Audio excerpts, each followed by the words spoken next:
Snow drifted across Brooklyn like soft feathers falling from a wounded sky. Inside a cramped third-floor walk-up, Evelyn Brooks tried to keep her hands from shaking as she stirred a pot of cheap tomato soup. Her old iPhone, screen cracked in two corners, played faint Christmas music, the kind that usually calmed her nerves. Not tonight, not with the baby inside her, pressing painfully against her ribs, and her 5-month-old daughter crying in the next room. "Just hold on, sweetheart. Mommy's here," she whispered, rubbing her belly as another ache shot through her back. The doctor had warned her about stress, but stress had become her entire life since marrying Colton Hayes. The apartment door slammed open. Colton stumbled in, reeking of whiskey and expensive cologne, the kind he never wore for her. Snow clung to his designer coat, and his eyes held the wild, frantic energy she'd come to fear. "You're late," Evelyn murmured, careful, gentle, the way one speaks to a cornered animal. Colton scoffed. "I had work. Unlike you." Work. She'd seen the lipstick stain on his shirt yesterday. She'd ignored it. She always ignored it. She couldn't afford to lose him, not with rent overdue and no one else to depend on. But tonight, something in her chest cracked open. "I know about Mara," she whispered. His head jerked up. "What did you say?" "I know you've been seeing her. I know you weren't at the office." "Colton, please." The slap came fast. Her cheek burned as she stumbled, gripping the counter to stay upright. The unborn child kicked sharply, as if startled. In the bedroom, her infant daughter wailed louder. "You don't talk to me like that," Colton snarled. "You should be grateful I even keep you here." Tears blurred her vision, but she stood straighter. "I'm pregnant, and I have a baby in the next room. Don't do this." "Pregnant," he mocked. "You think that matters to me? You think you matter?" Then he shoved her. Her back struck the doorframe. Pain rippled through her abdomen. Evelyn gasped, clutching her belly, terrified something had gone wrong. She rushed to the crib, scooped up her crying daughter, and staggered toward the front door. "You're not going anywhere," Colton growled. But she was. Barefoot, coatless, carrying her baby and her unborn child's fragile heartbeat, Evelyn fled into the icy Christmas wind. Snow swallowed her cries as she stumbled down the steps and onto the deserted street, breath clouding in white puffs. Her body trembled violently from cold and terror. She didn't know where to go. She had no money, no family, no safety. Her vision blurred as she sank to the curb, clutching her daughter to her chest. "Someone, please." Across the street, beneath a flickering street lamp, a tall, older man watched with haunted eyes, his breath catching as he recognized the face he had searched for over 20 long years. He stepped forward. Evelyn, and everything she thought she knew about her life, was about to shatter. Snow whipped sideways along the empty Brooklyn street, turning the world into a blur of white as Evelyn Brooks crouched on the curb, clutching her infant daughter against her trembling chest. Her breath came out in ragged bursts, and pain pulsed deep in her abdomen, sharp, warning, dangerous. Every instinct told her she should get up, keep moving, find warmth, but her body refused. Her legs felt carved from ice, her arms numb, her heartbeat thudding unevenly in her ears. A car passed, its headlights sweeping over her without slowing. Another blur of indifference in a city that had no mercy for people like her. Evelyn swallowed hard, blinking against the snow that stung her eyes. She pressed her cheek against her daughter's tiny hat for courage. "I'm so sorry, baby," she whispered. "I'm trying. I'm really trying." That was when she heard footsteps, slow, steady, deliberate, the sound of someone who wasn't hurrying through the storm but moving with purpose. Evelyn stiffened. Fear shot through her spine. What if Colton had followed her? What if he was about to drag her back inside, to finish what he started? She turned her head just enough to see a tall silhouette standing beneath the flickering street lamp. For a moment, she thought she was hallucinating. The man wasn't moving. He stood like a statue carved from shadow and snow, the wind tugging at the collar of his long, dark coat. Then he stepped forward. The snow around him seemed to bend to his presence. He walked with the controlled weight of someone trained to measure danger, someone who had spent a lifetime stepping into war zones instead of running from them. Even from a distance, Evelyn felt her lungs tighten with instinctive trust and instinctive fear at the same time. "Evelyn," he called softly. Her heart lurched. No stranger should know her name. She tried to stand, but her legs buckled. The pain in her abdomen sharpened again, stealing her breath. Her daughter whimpered loudly, the sound thin and distressed. The man quickened his pace. "Please don't," Evelyn choked out, shielding her child. I don't have anything worth taking." He stopped 3 feet away, hands visible, palms open, not threatening, not approaching without permission. His breath fogged in the air as he studied her face with an expression she didn't understand. It wasn't pity. It wasn't curiosity. It was something heavier, older, something that made her chest ache without knowing why. "Evelyn," he repeated, voice breaking around the edges. "I've been searching for you for years." Her throat closed. "Who are you?" The man exhaled shakily, snow gathering on his graying beard. "My name is Franklin Ward." The name meant nothing to her, but the look in his eyes did. It was the look of someone seeing a ghost they had been mourning while still alive. "I knew your mother," he said gently. "I knew her better than anyone, and I've carried the weight of losing her every day since." Evelyn froze. A strange, cold numbness crept up her spine. "My mother died when I was a baby. No one knew her. No one came for me." "That wasn't supposed to happen," Franklin whispered. "I was kept away, forced away, but I never stopped looking. And tonight, God help me, I was walking home when I saw a face I've only seen in my memories of her." He knelt slowly, eye level with her, voice steadier now. "Evelyn, I'm your grandfather." The world seemed to tilt. Her ears rang, her vision dimmed, and the last thing she saw before darkness rushed in was Franklin Ward reaching out, not to grab, not to force, but to catch her gently as she collapsed forward, still clutching her baby. And somewhere up the block, a shadow watched them both, someone who wasn't supposed to know Evelyn's location at all. Warmth returned to Evelyn Brooks in slow fragments, not all at once, but like pieces of a broken window being set back into place. She felt heat on her face, softness beneath her body, and the faint rhythmic beeping of a machine nearby. For a moment, she didn't know where she was. The last thing she remembered was the snow, her baby crying, and the stranger Franklin Ward claiming to be her grandfather. Her eyes fluttered open. The room wasn't a hospital, but it was cleaner, brighter, and far more expensive than any place she had ever been. A soft leather couch, a glass coffee table, a fireplace flickering with golden light, thick curtains drawn against the winter night. Everything felt warm and safe, too safe for someone like her. She bolted upright. Her daughter wasn't in her arms anymore. Before panic could explode in her chest, she heard a soft coo coming from a bassinet beside the couch. She scrambled out of the blankets and rushed over. Her baby lay bundled in a clean pink blanket, cheeks rosy, breathing peacefully. Relief hit so hard her knees nearly buckled. "You're awake." Evelyn turned sharply. Franklin Ward stood in the doorway, holding a steaming mug of tea. Without his long coat and the shadows of the snowstorm, he looked older but also gentler. A man who carried too many years of grief on his shoulders. "Where am I?" she asked, voice hoarse. "My apartment," he said. "A safe place. It's on the edge of Brooklyn Heights. No one can reach you here." She swallowed. "You shouldn't have brought me. He'll come looking." "Good," Franklin said quietly. "Let him. I've faced worse men than your husband." The casual certainty in his tone sent a strange chill through her. She looked closer at him, his straight posture, his steady gaze, the faint scars on his hands. He wasn't a normal old man.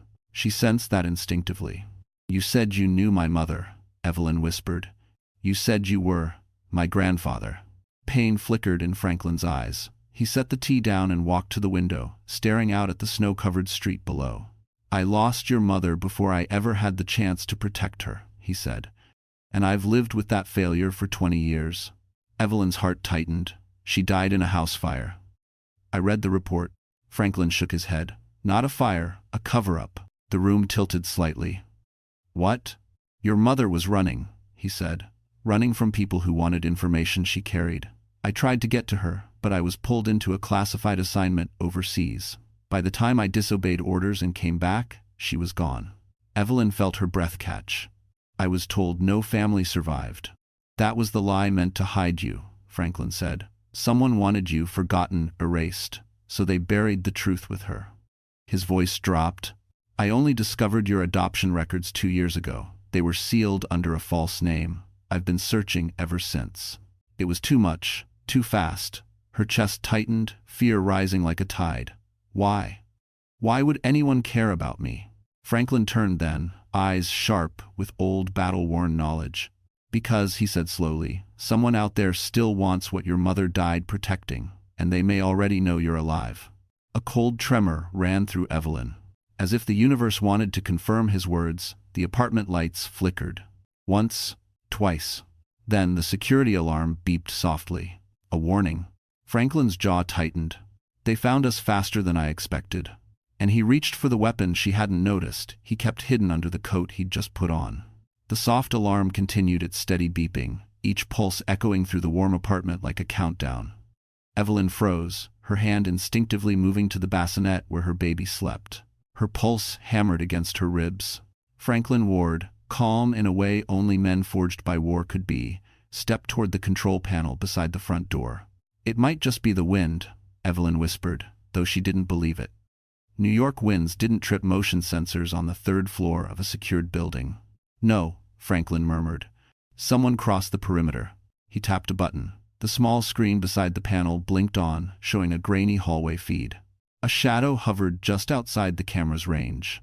Not a shape, not a face, just the outline of someone waiting. Her blood ran cold. Franklin's jaw tightened. They're testing the cameras, seeing whether anyone reacts. Who are they? Evelyn asked, voice barely audible. People who should have been ghosts by now, he said. People who were after your mother. He didn't turn as he spoke, but she could hear the weight of failure in his voice. Evelyn pressed her hand against her stomach as a sharp cramp hit. Franklin, I can't go through this. Not now. Colton might be looking for me too. If these people find me, they won't, he cut in gently. I won't lose another generation of my family. Before she could respond, the apartment intercom buzzed sharply. Bzzz, a jolt through the quiet. Franklin raised a hand, warning her not to move. He pressed the intercom button. A distorted male voice crackled through the speaker. Delivery. Open up. We didn't order anything, Franklin replied evenly. A pause. Too long to be normal. Then, open the door, Mr. Ward. Every muscle in Evelyn's body tensed. How do they know your name? The intercom clicked off. Franklin gently ushered Evelyn toward the corner behind the couch. Stay low. Stay quiet. If something happens, take the emergency exit through the laundry room. The stairwell leads to a back alley. He hesitated. There's a safe house 1 block east, Suite 3B. Someone there knows you're coming. Someone? She echoed. Who? But Franklin didn't answer. He moved to the kitchen counter and pulled open a drawer. Evelyn expected to see utensils. Instead, he withdrew a matte black pistol, the kind used by special forces. He checked the chamber with practiced precision. Franklin, what kind of life did you live? She whispered. The kind that catches up, he said. The doorknob rattled. Evelyn's breath hitched.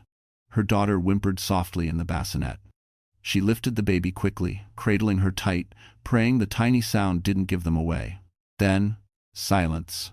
Not the peaceful kind. The deadly kind. Franklin motioned with 2 fingers.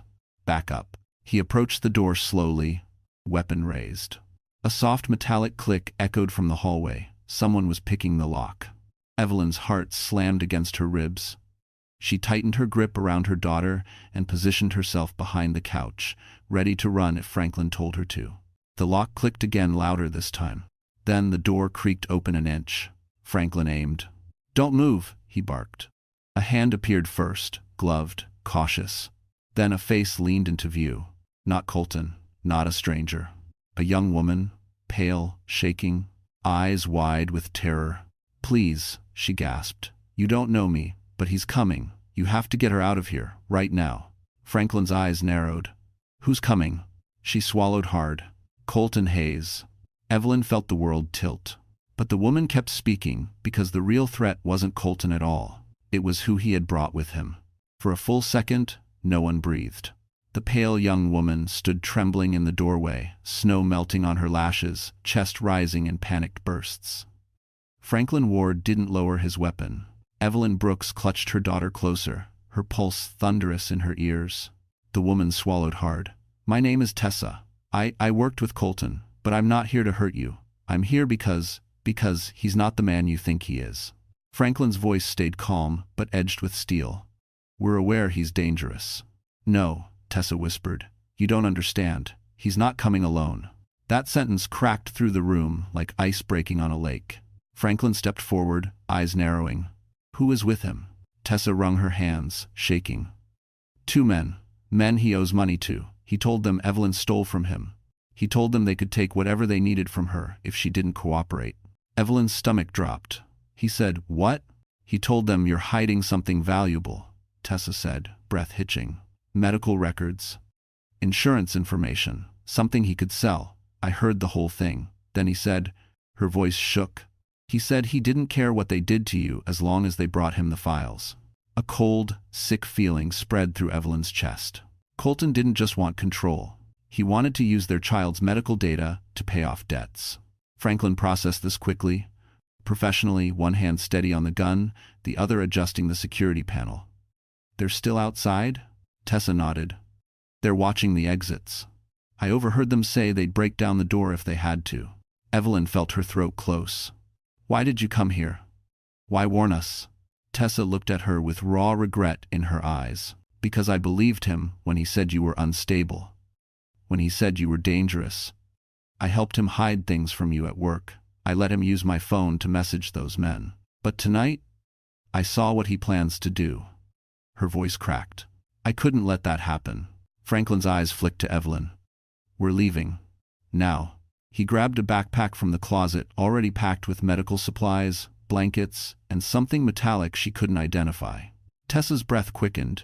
"You can't go through the hall. They'll see you." "We're not," Franklin said.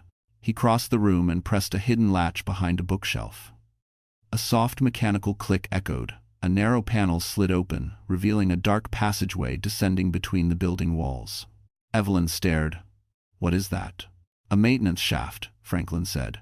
"From when this building belonged to a government contractor, most tenants don't know it exists." Tessa blinked. "How do you know?" Franklin didn't answer. He simply looked at Evelyn.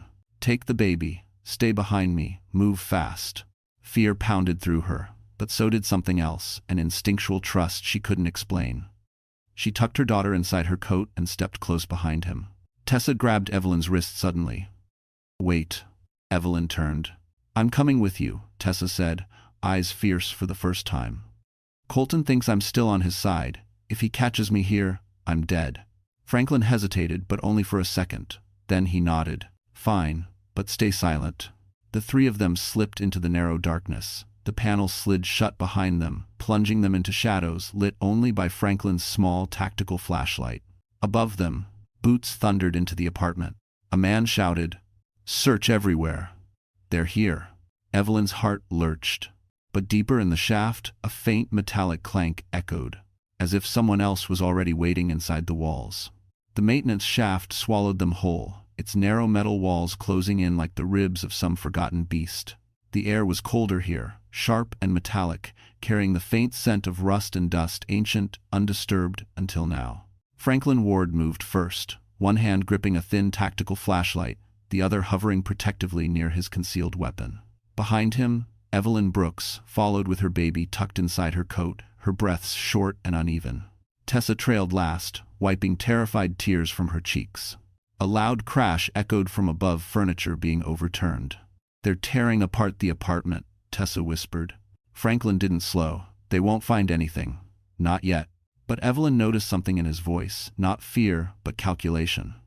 He was thinking like a man who'd escaped worse situations, who carried maps of danger etched into the back of his mind. The shaft sloped downward sharply. Evelyn nearly slipped, her hand scraping metal as she steadied herself. Pain radiated up her wrist. The baby stirred and whimpered. "Shh. Mommy's here," Evelyn whispered, holding her tighter. Franklin glanced back. "You okay?" She nodded even though she wasn't. Emotions swelled in her chest, fear, adrenaline, and something deeper. Gratitude, trust, but also confusion. Who was this man? And why did her life suddenly feel like it belonged in someone else's story? Another metallic clank echoed through the walls. Not from above. Not from behind. From ahead? Franklin stopped instantly, lifted his fist, a silent command. Everyone froze. The sound came again, a soft, dragging scrape, like someone or something shifting in the darkness. Tessa's breath caught. "Franklin, is someone in here?" He didn't answer. He passed Evelyn the flashlight, then reached into the waistband of his coat, pulling out a compact sidearm with movements frighteningly smooth for a man his age. "I thought you said no one knew about this passage," Evelyn whispered. "I said most tenants didn't," Franklin murmured. "I never said it was unused." Her stomach twisted. "What does that mean?" "It means," he said quietly, "we're not the only ones who know ghosts live inside this building." Before she could respond, a shadow flickered across the narrow corridor ahead.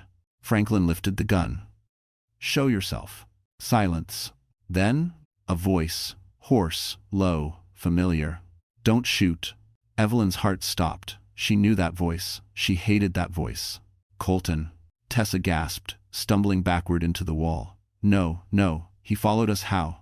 Colton stepped into the thin beam of the flashlight, his face half lit, half monster. His hair was soaked from the snow, his shirt torn, his expression twisted with desperation and rage. "You think you can run from me?" he snarled, staring directly at Evelyn. "You think you can take what's mine?" Franklin moved faster than she thought possible, positioning himself between Colton and the women. "You're not going any closer." Colton laughed, breath steaming in the cold air. "Old man, you don't know who you're dealing with." "Oh, I do," Franklin said. "A coward who hides behind hired criminals and hurts women because he's too weak to stand like a man." The words hit Colton like a strike. His eyes darkened. "You don't know anything about me." "I know enough," Franklin growled. "Step back." Colton didn't step back. He stepped forward. Then, from somewhere deeper in the shaft, another voice echoed. Not Colton's. Not Franklin's. A smooth, calm baritone. "Everyone stay where you are." Someone else emerged from the darkness. A tall figure in a black coat. A familiar face Evelyn had seen once years ago before her life fell apart. Alexander Reed, CEO of Reed Tech. Her breath caught, and for the first time, Colton looked genuinely afraid. For a heartbeat, no one moved. The maintenance shaft, narrow, suffocating, vibrating with tension, seemed to shrink as Alexander Reed stepped into the thin beam of Evelyn's flashlight. His presence shifted the air. Calm, controlled, calculated. He looked nothing like a man who belonged in the walls of a Brooklyn Heights building. His black wool coat was dusted with snow, his expression unreadable, his dark eyes locked on Colton Hayes with a quiet intensity that made even Franklin Ward stiffen. Colton's bravado cracked. "What the hell are you doing here?" Alexander didn't answer him. Instead, he turned to Evelyn. "Evelyn," he said softly, "you're safe now." Her heart lurched at the familiarity in his tone. She had met him only once years ago, briefly, during a job fair at a community college. He had spoken to her for less than 2 minutes, and yet his face had stayed with her in a way she could never explain. A face she had thought belonged to a stranger. But the way he said her name now, he was no stranger. Franklin kept his gun raised. "Alexander, I didn't expect you this early." "Early?" Evelyn echoed, stunned.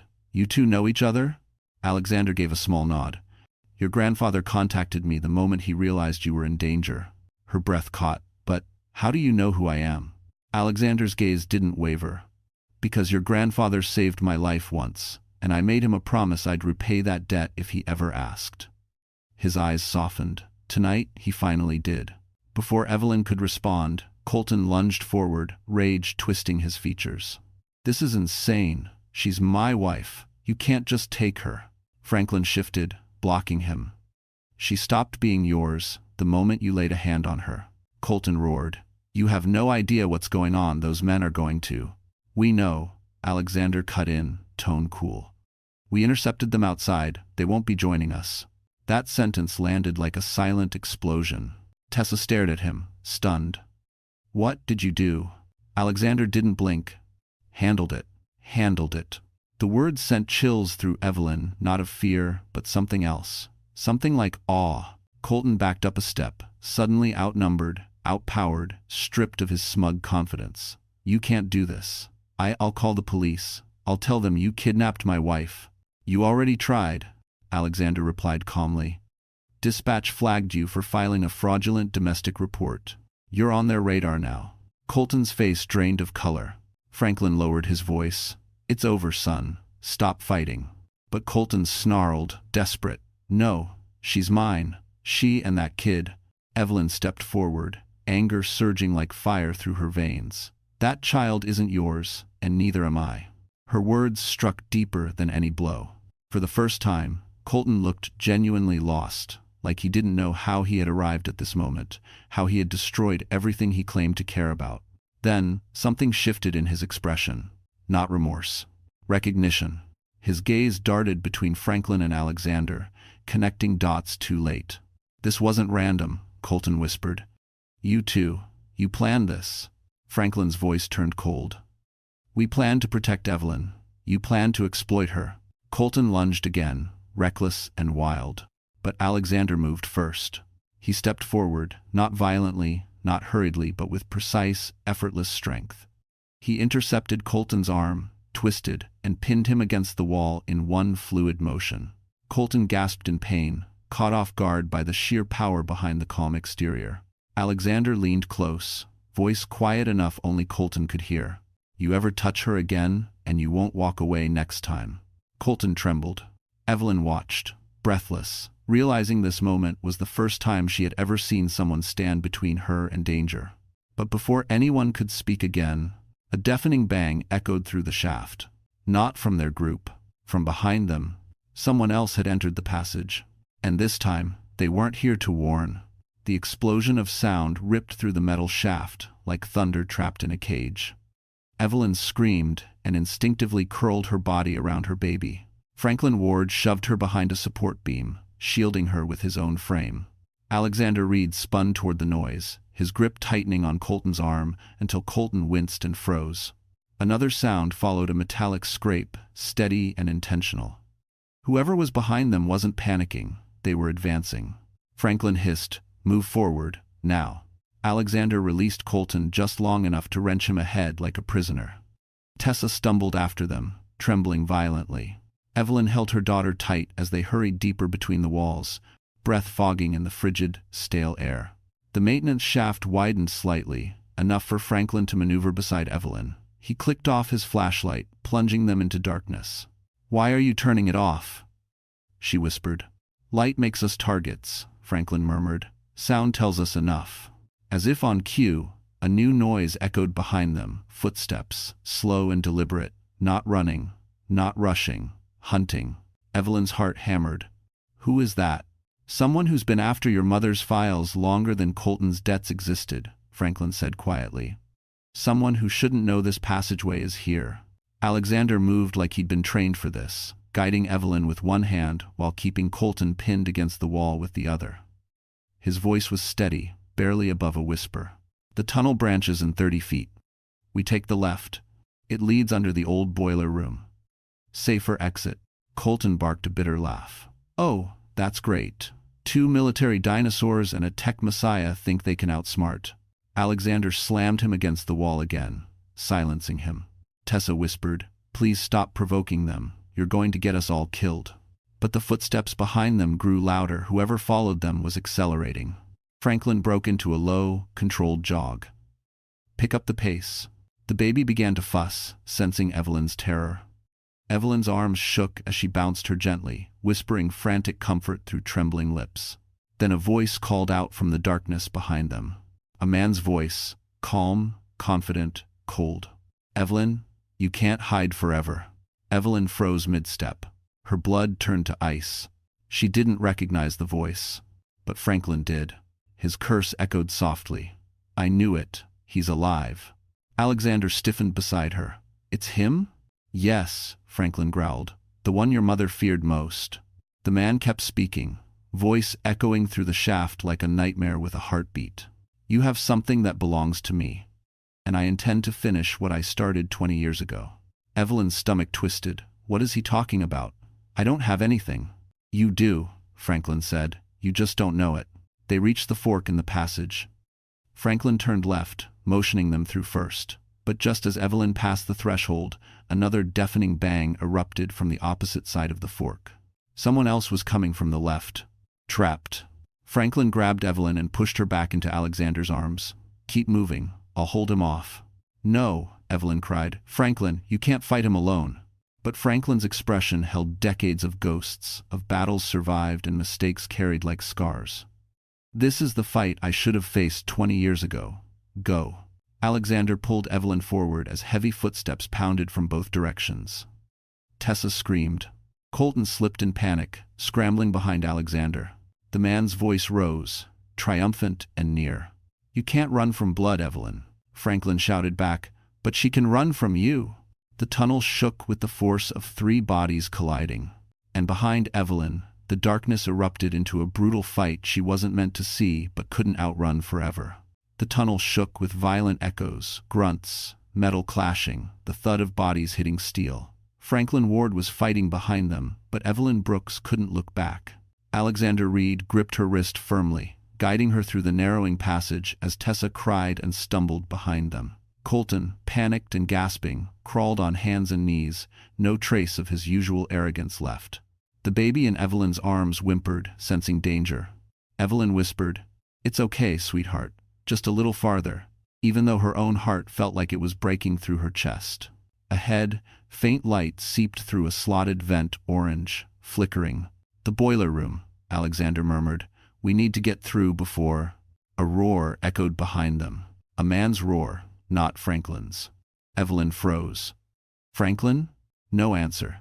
Just another brutal collision, then silence so sudden it crushed the air out of her lungs. Alexander squeezed her hand. "We keep moving." "But he might be." "He won't die easily," Alexander said, voice low but steady. "Trust me." He led her to the vent and kicked it out with one swift, controlled strike. The grate clattered onto the concrete floor below. Heat blasted their faces. The boiler room was alive with industrial hums and metal pipes glowing from steam pressure. Alexander jumped down first, landing in a crouch. "Hand me the baby." Evelyn hesitated, 1 second, just one, but the desperation in his eyes wasn't for himself, it was for her child. She lowered the baby carefully, and Alexander caught her with surprising gentleness before helping Evelyn climb down. Tessa followed shakily. Colton dropped down last, landing awkwardly with a grunt. The room was huge old brick walls stained with years of heat, pipes hissing, shadows swaying like restless ghosts. There were 2 exits, a steel door to the service hallway and a ladder leading to another vent. Alexander scanned the room. "We take the service door. If we reach the courtyard—" He stopped. Evelyn followed his gaze and felt her stomach flip. A man stood in the corner, half hidden by shadows, tall, broad-shouldered, wearing a dark coat. His eyes gleamed like polished steel. The same voice that haunted the tunnels spoke. "You run well, Evelyn," Tessa screamed. Colton scrambled behind pipes like a terrified animal. Alexander stepped in front of Evelyn, shielding her and the baby. "You won't touch her." The man smiled faintly. "Alexander Reed. Loyal, as always, just like your father." Evelyn's breath caught. "You know his family?" "I know much more than that," the man replied. "Your mother died protecting something she never understood. A file, a code, a key, and you, Evelyn." His eyes traveled to her belly. "You carry the last piece." "What piece?" she demanded. He tilted his head. "Your DNA." Her skin prickled. "My, what?" He stepped closer, voice calm but sharp as a blade. "Your grandfather wasn't just a soldier. He led the operation that destroyed my network. I swore that his bloodline would never escape me again." He paused, lips curling. "I failed with your mother. I won't fail with you." Alexander's voice dropped to ice. "You're not walking out of this room." "Oh?" the man said softly. "And who will stop me? You?" "No," came a hoarse voice from above. Everyone looked up. On the catwalk above the boiler tanks, Franklin Ward stood, bloody, bruised, but unbroken. And in his hand was a tactical light, aimed directly at the man below. The man's jaw tightened. "Ward." Franklin's voice was a gravel-filled growl. "Get away from my granddaughter." Then he kicked something off the railing, a metal valve wrench, sending sparks flying as it fell. And the boiler room erupted in alarms. The boiler room erupted into chaos. Red alarms flashed, bathing the cavernous space in pulsing light. Steam burst from overhead pipes, filling the air with a hiss that drowned out breathing, shouting, "Everything." Evelyn Brooks tightened her hold on her baby as Alexander pulled her backward toward cover behind a thick concrete column. Franklin Ward remained on the catwalk, gripping the railing with one bloodied hand, his other holding a tactical flashlight the size of a baton. The villain below his face, sharpened by shadows and fury, watched him like a predator, gauging its wounded but still dangerous rival. "You think setting off the emergency release will stop me?" the man shouted over the alarms. Franklin smirked, a razor-thin smile. "Not stop, distract." He slammed his foot into another valve lever. Steam exploded downward, spraying like a white curtain between the man and Evelyn's group. The villain leapt back, cursing, coat whipping behind him. Alexander seized the opening. "We need to move now." But Evelyn's legs didn't obey. Something in her belly twisted sharply, worse than before, deeper, like a warning clawing its way through her organs. "Alexander, something's wrong," she gasped. He spun toward her instantly. "Is it the baby?" She nodded, teeth clenched. "It's something's happening, I don't know." Tessa rushed to her side. "She's in preterm labor. The stress this room, it's too much." "No," Evelyn whispered, tears burning her eyes. "Not now, please." But another contraction hit like a knife. She collapsed to her knees, barely catching herself before she hit the floor. Her baby cried from the sudden jolt, adding a new layer of panic to the already suffocating air. Colton, still crouched behind a boiler tank, peeked out with wide, terrified eyes. This wasn't supposed to happen." "I never wanted." Alexander rounded on him. "Shut your mouth. You did this." Colton's jaw snapped shut, fear choking him silent. The villain's voice cut through the alarms again, closer now despite the steam barrier. "She's weakening. She won't get far. Give her to me, Ward." Franklin's reply was a roar, primal and unfiltered. "Over my dead body." "That can be arranged." Something metallic clattered.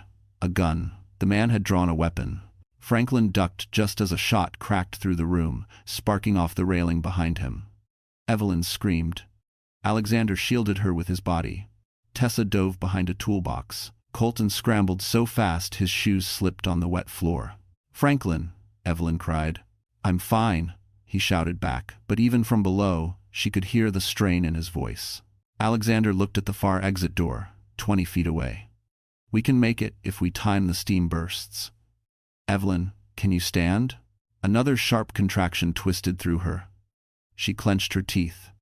I'll try." He slipped an arm under her shoulders, lifting her gently but urgently. Her legs wobbled, barely holding. The villain fired again. The bullet struck a metal tank, ricocheting dangerously close. Franklin retaliated, not with bullets, but with strategy. He kicked loose a dangling chain, sending a suspended maintenance platform swinging hard into the villain's line of attack. The impact forced the man sideways, stopping him mid-step. "Move," Franklin ordered. Alexander pulled Evelyn toward the door, guiding her around bursts of steam that hissed like serpents ready to strike. Tessa followed, gripping Evelyn's backpack. Even Colton, useless as he was, stumbled behind them. But as they reached the exit, a heavy clang sounded. The door handle rattling from the outside. Someone else was trying to get in. Tessa whispered, horrified. "How many of them are there?" Alexander positioned himself between Evelyn and the door. "Whoever it is, they're not getting through." A beat of silence. Then the door creaked open an inch. A familiar voice spoke. "Evelyn, it's me. Open the door." It wasn't Franklin. It wasn't the villain. It was her ex-best friend, Claire. The one who vanished from her life years ago without a word. And she wasn't alone. The boiler room's alarms shrieked through the air, steam exploding in thick white bursts, but Evelyn Brooks heard only one thing. Claire's voice. A voice she once trusted more than her own. "Evelyn, open the door," Claire called, breathless but calm, like she was dropping by for coffee instead of stepping into the aftermath of a war. Alexander Reed's body tensed. He positioned himself between Evelyn and the door, shielding her instinctively. "Don't answer," he warned. "Not until we know who she's with." But Evelyn couldn't breathe, couldn't think. Claire had been the one person she trusted during her first pregnancy, the one person who held her when her previous boyfriend abandoned her, the one person who mysteriously disappeared right before Evelyn met Colton. Claire shouldn't know where she was. Claire shouldn't even be here. Evelyn forced herself to speak. "Claire, how did you find me?" A beat. Then Claire's voice softened, too soft, too rehearsed. "I've been looking for you for years. Please, Eve, you're in danger. Let me help." Tessa grabbed Evelyn's arm. "Don't believe her. That tone, she's lying." "I'm not lying," Claire insisted from the other side. I'm here because Colton reached out. He said you ran off, that you were confused. Alexander yanked the door open 2 inches, just enough to see. Claire flinched, stepping back into the dim hallway, her blonde hair damp from snow, her coat ripped at the shoulder. Behind her stood 2 men, hard-eyed, alert, unmistakably dangerous. Not the same men who chased them earlier. Different ones. A new threat. Alexander's voice dropped to a lethal calm. Step back. Hands where I can see them. Claire obeyed, but very slowly. Too slowly. Evelyn's stomach twisted. Claire, why are you with them? Claire swallowed, eyes darting between Evelyn and the men. I had no choice. They found me days ago. They know about your mother. They know everything. I thought if I came alone, they'd kill me. It wasn't a lie, but it also wasn't the truth. Franklin Ward, still bleeding on the catwalk, shouted down. Don't listen to her, Evelyn. Claire's been involved since the beginning. Claire's face crumpled. I didn't want them to hurt her, I swear. They said if I kept track of Evelyn for them, they'd leave me alone. Evelyn's pulse roared. You tracked me? I didn't have a choice, Claire cried. I tried to warn you so many times. The night you met Colton, yes, I disappeared. Because they took me. They forced me to connect him with you. I'm sorry, Eve. I'm so sorry. Evelyn staggered, gripping the boiler tank for balance. Claire, her best friend, the only person she trusted, the one who delivered her right into Colton's hands. So, Alexander said coldly, you were the bait. Claire sobbed. I didn't know Colton would turn into this. I thought he'd keep her safe. They promised. Franklin roared from above. They used you. Then used him. Then came for her. You were just another pawn. The villain in the shadows snarled. Enough sentiment. The 2 men behind Claire reached for their weapons. Alexander slammed the door shut fast, locking it with his shoulder. A bullet exploded through the steel, inches from his head. Move, he shouted. The group scattered behind cover. Steam shot from pipes as bullets punctured metal. The baby cried louder. Evelyn pressed her forehead against her daughter's, whispering promises she didn't know she could keep. Tessa screamed, they're coming through. The door buckled. Once, twice. Franklin shouted from the catwalk, get Evelyn out. Alexander, you know the route. Alexander's eyes locked onto Evelyn's. Determined. Fearless. Protective. There's one way left, he said. He grabbed the wheel of the emergency pressure valve, the one controlling the entire boiler system. Tessa gasped. No, if you open that. I know, Alexander said. He spun the valve, and the whole room erupted in a storm of scalding steam, fire alarms, and collapsing metal, cutting off Claire and the armed men completely. Heat engulfed the room the moment Alexander Reed spun the emergency valve. The boiler system roared in protest, releasing a violent rush of steam that shot upward in white-hot columns. Pipes screamed. Metal groaned. The alarms blared so loudly the floor vibrated beneath their feet. The door where Claire and the armed men were forcing their way in slammed shut from the sudden pressure shift. A screech of metal echoed as the hinges warped inward, sealing their enemies behind a wall of burning, blinding steam. Alexander, Evelyn cried, shielding her baby. You'll burn us alive. No, he shouted back, already guiding her toward the far side of the boiler room. The secondary pressure release will divert the heat away from us, but we have seconds, not minutes. Tessa scrambled after them, coughing through the thick, scorching air. Colton, dazed and choking, grabbed onto a nearby pipe and nearly burned his hand before jerking away with a howl. Move, Alexander barked. Franklin Ward leaped down from the catwalk despite his injuries and landed with a stumble but remained upright. Blood streaked down his temple, but determination lit his eyes like a flame that refused to die. The maintenance ladder, Franklin shouted over the chaos. It leads up to the service corridor. Alexander nodded. Go, I'll take the rear. But Franklin grabbed his arm. No, you take Evelyn. I'll cover from behind. Their eyes locked an unspoken recognition between soldiers, even if only one of them had ever worn a uniform. This isn't your burden to carry, Alexander said, voice tight. Yes, Franklin answered, it is. Steam blasted between them, forcing separation. The decision was made. Franklin took a defensive position near the molten-hot pipes, ready to take aim at anything that broke through the mist.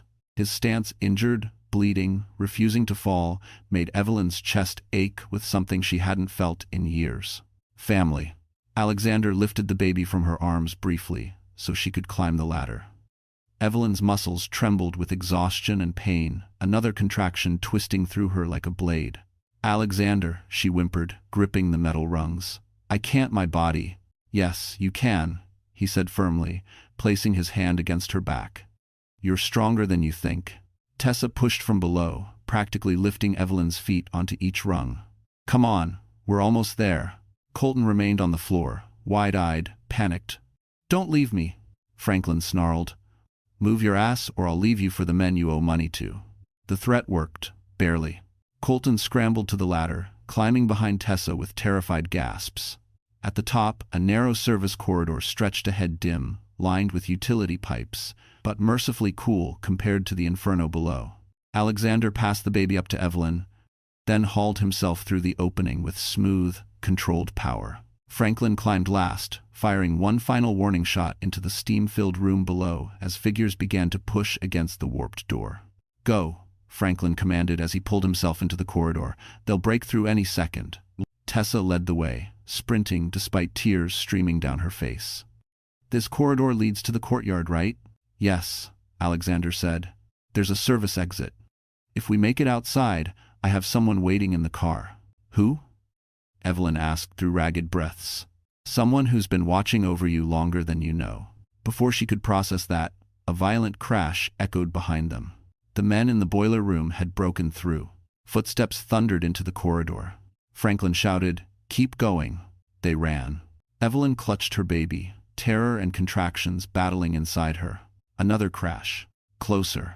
Colton screamed. And then, a second figure appeared at the opposite end of the corridor. Claire.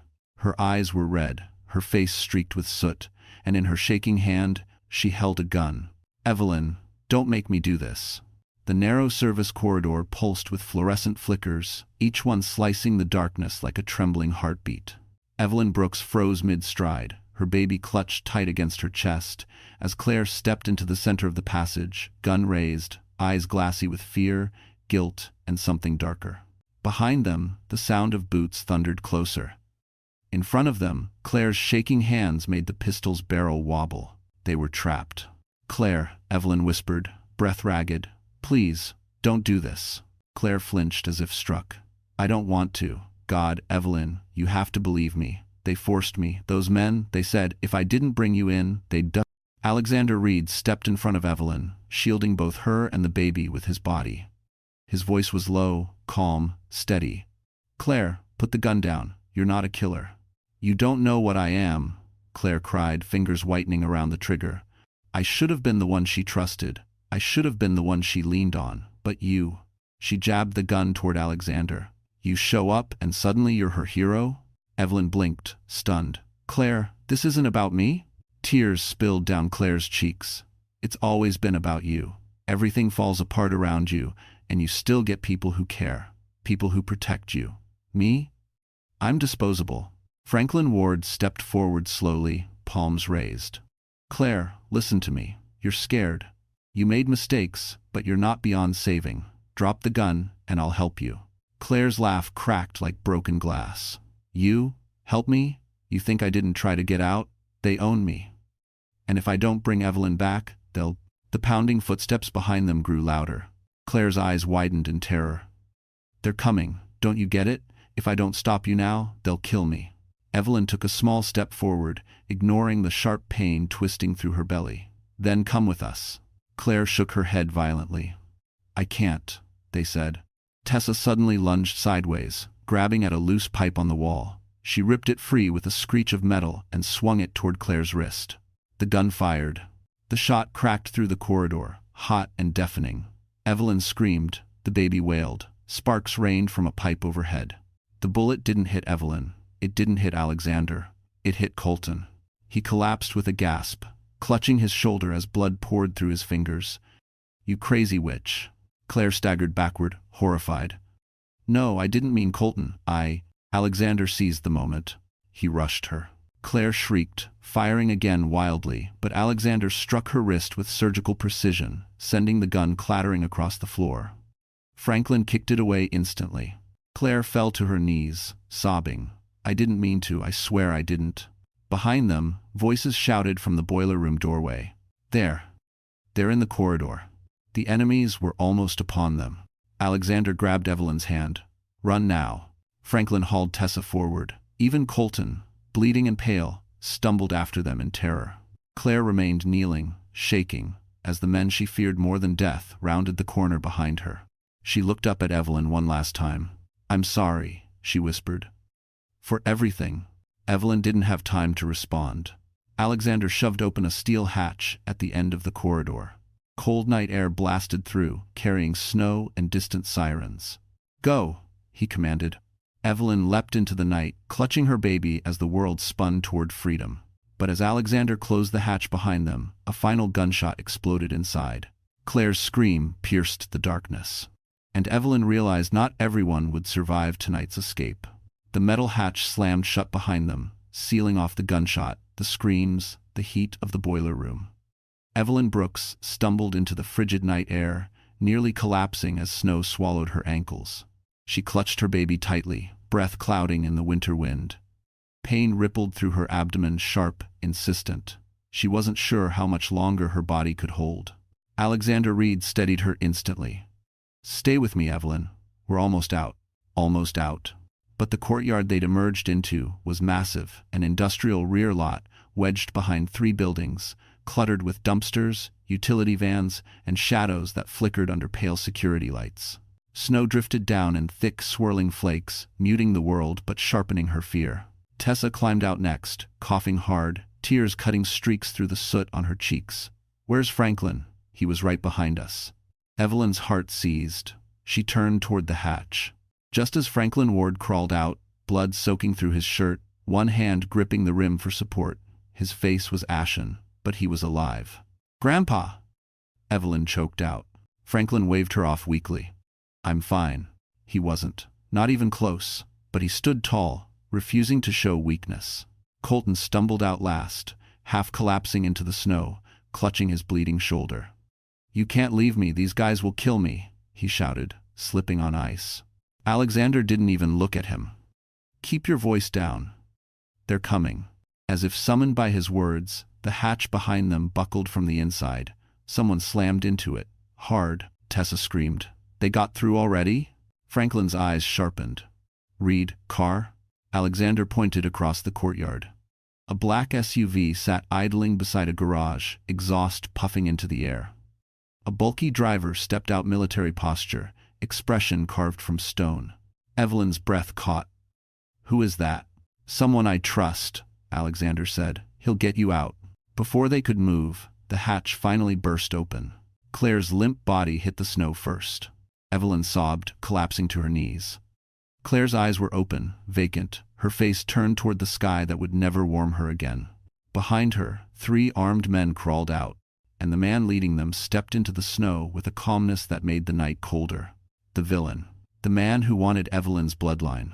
His voice slid through the courtyard like a blade dipped in silk. Running again, Evelyn? Alexander stepped in front of her.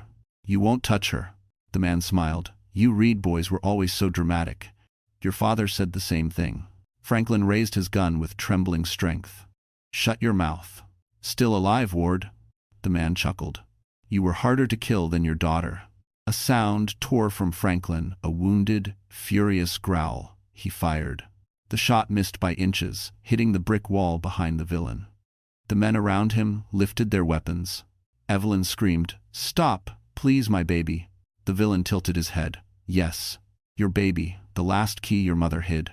Evelyn's breath froze. What key? But he wasn't talking to her anymore. He looked at Alexander, at Franklin, at Colton, bleeding in the snow. You all thought she had nothing, he said softly. But she carries the most valuable code my network ever lost. In her DNA? In her child's DNA. Franklin's face drained.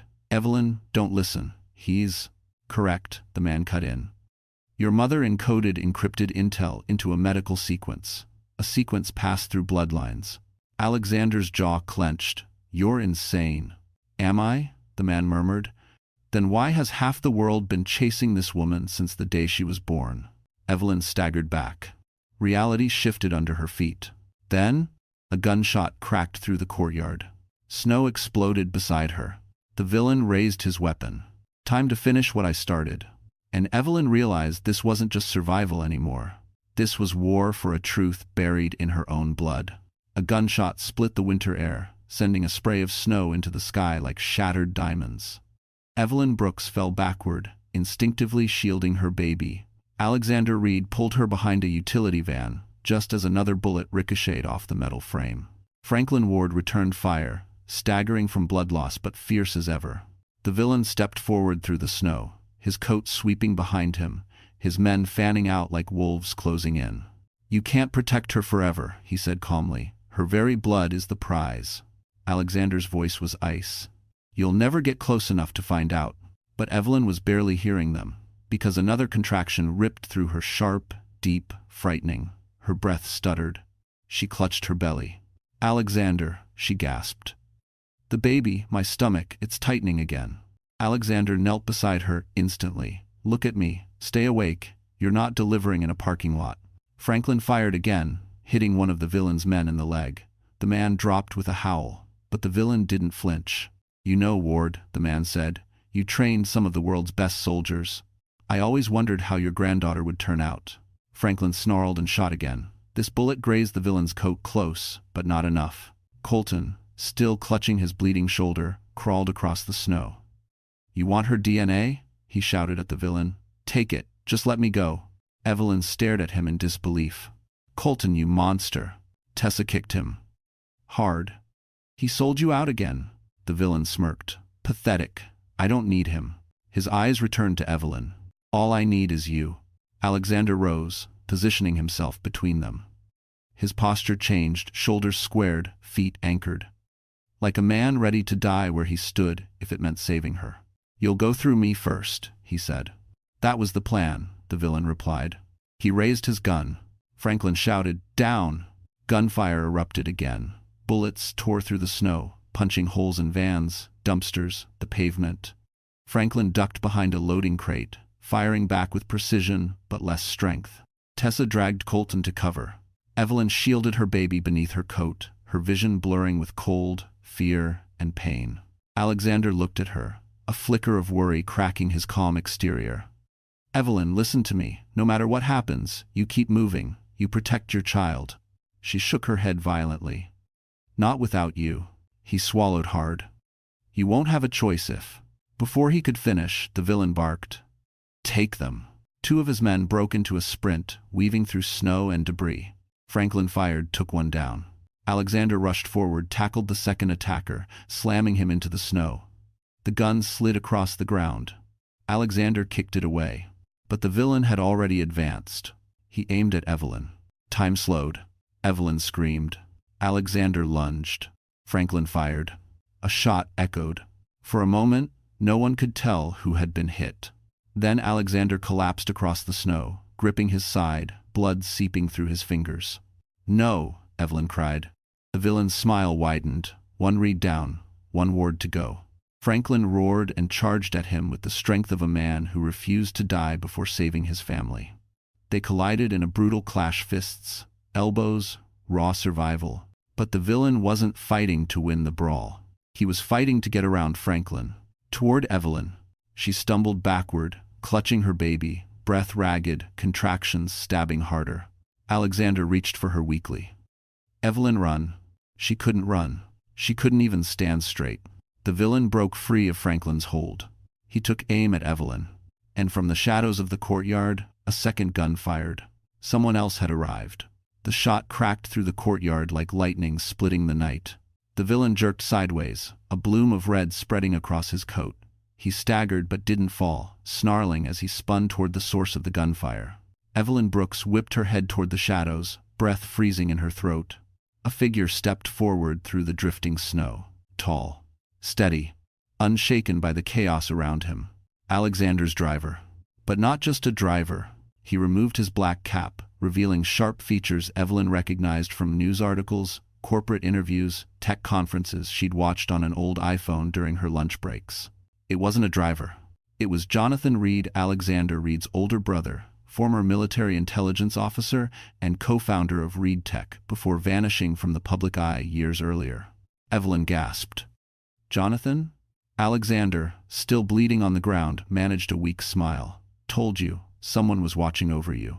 Jonathan strode forward with the confidence of a man who'd walked into gunfire before. Ward, keep pressure on him. He's not down yet. Franklin Ward, bleeding heavily, nodded and re-aimed at the villain with renewed determination. The villain wiped blood from his lip, eyes blazing. You Reed brothers just don't know when to die. Jonathan didn't blink. And you don't know when to stop talking. He fired again. The villain ducked behind a utility cart, the bullet sparking off metal. His remaining men opened fire. Jonathan dove behind a snow-covered generator, returning shots with frightening accuracy. Evelyn, trembling, crouched beside Alexander. You're hurt, you're losing too much blood. His fingers brushed her cheek. Hey, I'm not dying tonight. I promised your grandfather I wouldn't. Her heart twisted. Don't talk like that. He smiled faintly. Then stop looking at me like you're saying goodbye. Another contraction tore through her. She cried out, nearly collapsing, the baby's weight pulling her downward. Tessa caught her under the arms. She's in active labor, Alexander. We need to get her out of here. I know, he groaned, forcing himself upright despite the pain. Jonathan, cover us. Jonathan responded with a sharp whistle, a tactical code. His shots became rhythmic, controlled, pushing the enemy back and buying them precious seconds. Franklin shouted, Evelyn, over here behind the plow truck. But Evelyn could barely move.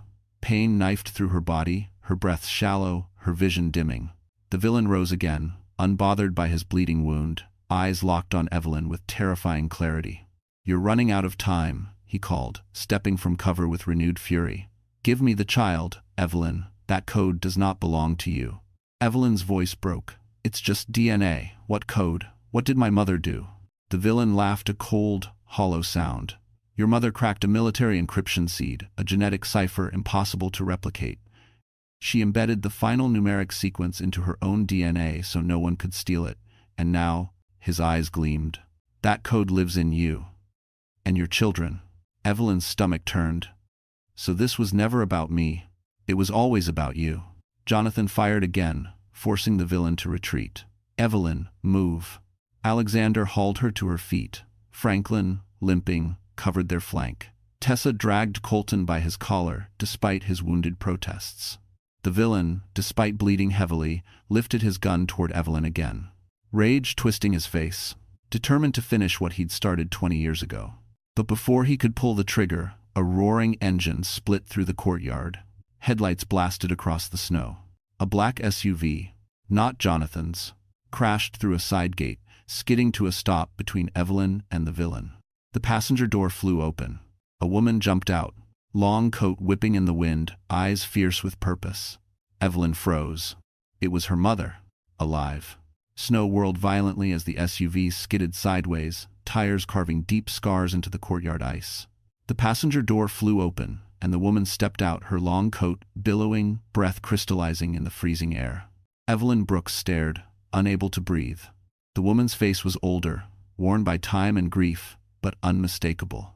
The eyes soft hazel, the cheekbone scar Evelyn remembered from a childhood photo.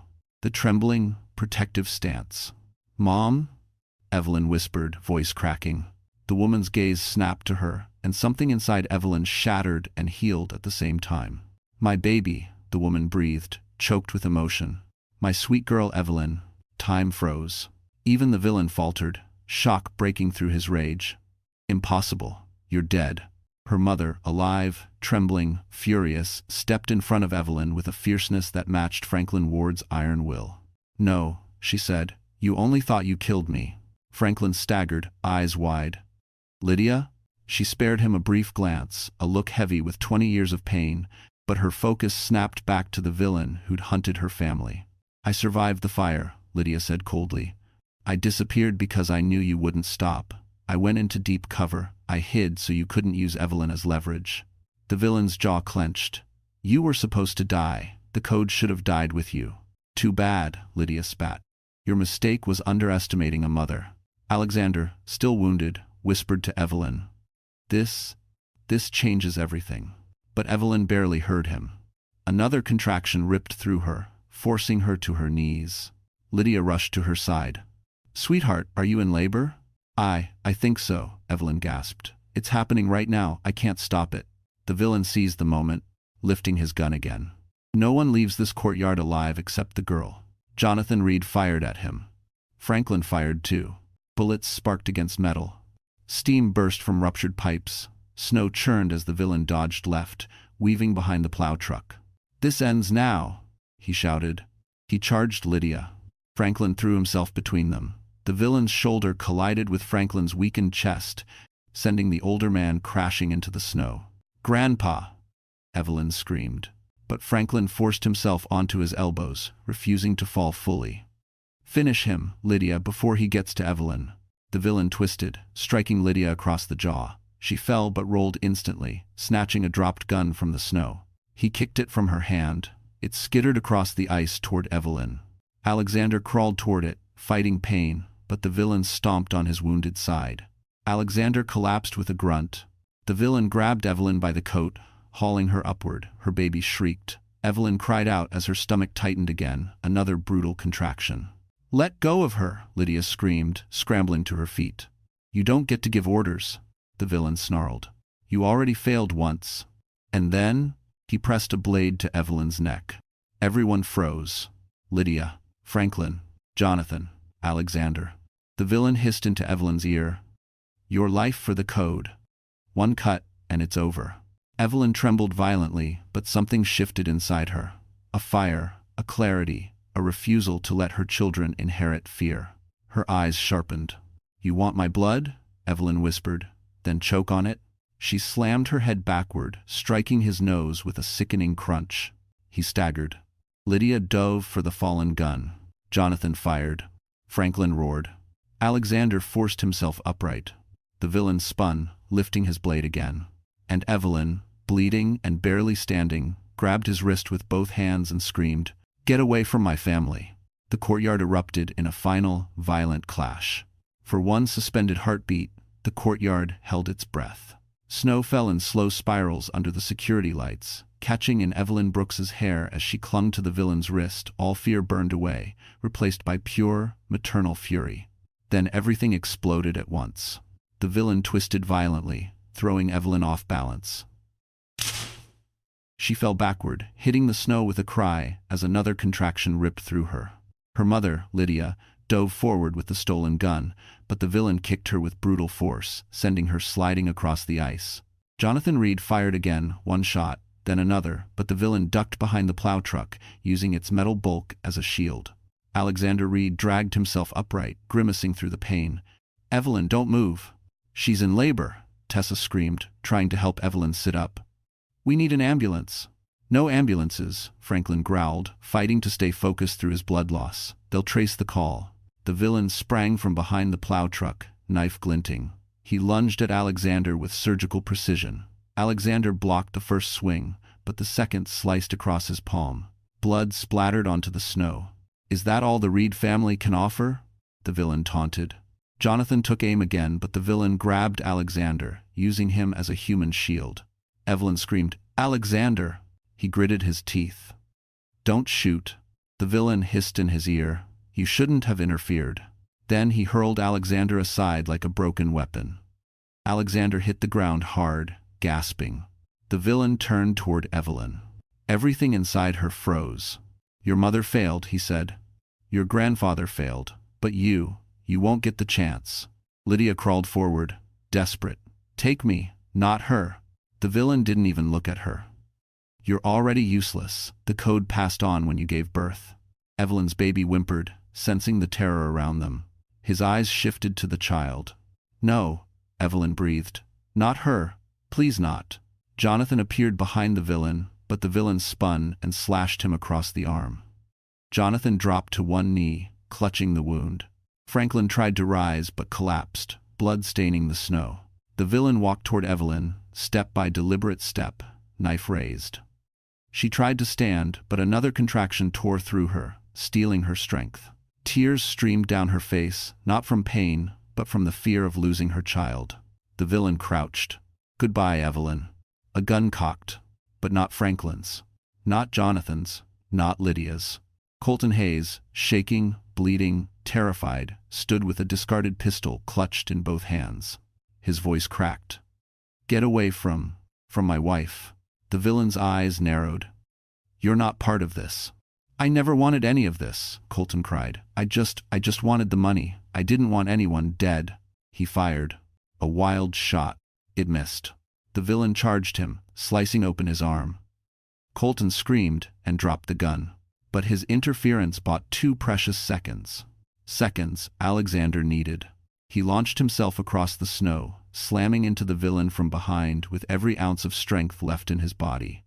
They rolled violently, fists flying, knife flashing. Jonathan rushed to assist. Lydia grabbed Evelyn, pulling her away from the chaos. Tessa shielded the baby with her coat. The fight was brutal, 2 against 1, but the villain fought like a soldier with nothing left to lose. He kicked Jonathan backward, he elbowed Alexander in the jaw. He grabbed the fallen knife and charged Evelyn again. She screamed. The villain raised the blade, but a shot rang out. The villain's body jerked. A bloom of red spread across his chest. He staggered, shock flickering through his eyes. Behind him, standing with trembling hands, holding Franklin's backup gun, was Lydia. Her voice was steel. "Stay away from my daughter." The villain collapsed into the snow. But Evelyn's victory lasted only 1 second. Before her knees buckled, her vision blurred, and she whispered, "Something's wrong. The baby." And she collapsed into Alexander's arms as the world spun into white. Snow struck Evelyn's face in sharp, icy flakes as the world pitched sideways. Her body collapsed into Alexander Reed's arms, her breath shallow, her skin slick with cold sweat. Pain radiated from her abdomen in violent waves, deeper, sharper, unmistakable. "She's hemorrhaging," Tessa cried, pressing her hand against Evelyn's belly. "She's going into full labor way too early." Alexander lowered Evelyn carefully into the snow, his hands trembling. "Evelyn, hey, stay with me. Look at me." But her eyes fluttered, rolling back. She clutched his coat weakly. "Alexander, it hurts. I'm scared." "I know," he whispered, brushing the hair from her face. "I'm right here. I'm not leaving." Lydia dropped to her knees beside them. "We need to get her inside somewhere warm, somewhere safe. She can't deliver here." Franklin, still gripping his side and barely standing, looked toward the street. "Jonathan, the SUV, get it here." Jonathan sprinted through the snow toward the second vehicle, the one Lydia had arrived in. The engine roared to life.